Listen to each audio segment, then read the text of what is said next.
wafdigani oo hogaaminayay madaxweynaha dowladda federaalka Soomaaliya Xasan Sheekh Maxamuud ayaa maanta si diiran loogu soo dhaweeyay garoonka diyaaradaha ee gobolka iyadoona soo dhaweynta kadib wafdiga madaxweyne Xasan Sheekh Maxamuud loo soo galbiyay magaalada Jowhar waxa uu kulan kula qaatay howlka shirka maamul sameynta Shabeellaha Dhexe iyo Hiiraan duubabka dhaqanka labada gobol ergooyinka shirka u jooga magaalada iyo siyaasiyiin kale waxaana halkaasi khudbado kala duwan ka jeediyay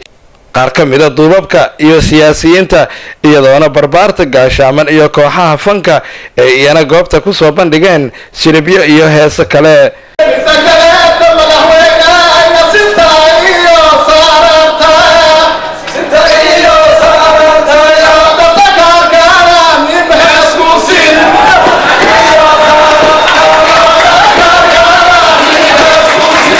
madaxweyne Xasan Sheekh Maxamuud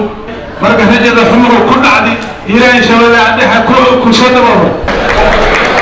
dadka qanacsan oo nin walba mas'uul yahay nin walbana ilaahay iimaan u yeelo dawladda weyn Hiiraan Shabeellaha Dhexe dawladda ila dhistaan waa u baahiin laakiin khudba shariidka xamar ka socdo oo hoteelada la geeyayo waa ka soo horjeedaa ninka dadka wax rabo madaxweyne waxay wax ka soo qabteen jaraafiyad jiray iyo toosinta xaleynta liiska maartay beelaha ku jira wada degan labadan gobol iyo howlo fara badan oo hor yaalay oo runtii dhibaato badan ay ka soo mareen kuna guuleysteen in maanta ay wax dhibaato ka jireen maanta waxaa halkan maaragtay ugu qabanayaa waa sida ugaas ku sheegay gabagabadii dhisidii maamulka gobolada Hiiraan iyo Shabeellaha barbaarta gaashaaman nooca filaas si waafi wax u sheegay marka waxa waa kala qaadan doonaa isku maqaadan doonaa aad maasid waxaan kaloo qabaa maadelinta loo mahadceliyay ergada sideed bilood ka baraankan joogtay erebiga waxaan ku leenahay marka madaxweynuhu waa abti waana ku aadeer ayaasi waa ku aamine aad iyo aad u mahadsantahay ku soo dhawo gobolka Shabeellaha Dhexe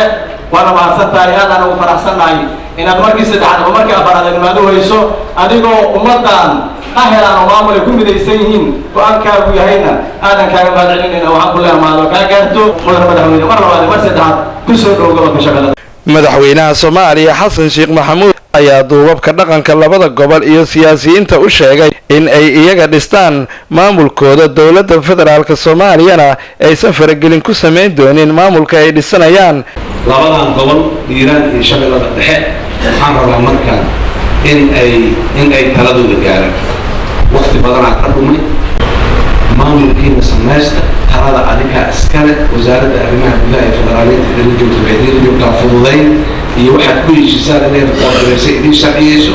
goboleedka digaag wuxuu u joogaa sidoo kale inuu fududayntaas ka qayb qaato isku keen jijiiro muxuu ahaay isku keen ogaado u joogaa cid wax loo yeerinayo ma jirto cid qofku dusha laga saarayo loo wada ma jirto cid ayada waxeeda muxuu ahaay inta laga farabarugsado loo jiidayo ma jirto propagandada iyo dacaayada ninka Ismaaciil Cabdulle Sabriye Universal TV Jowhar.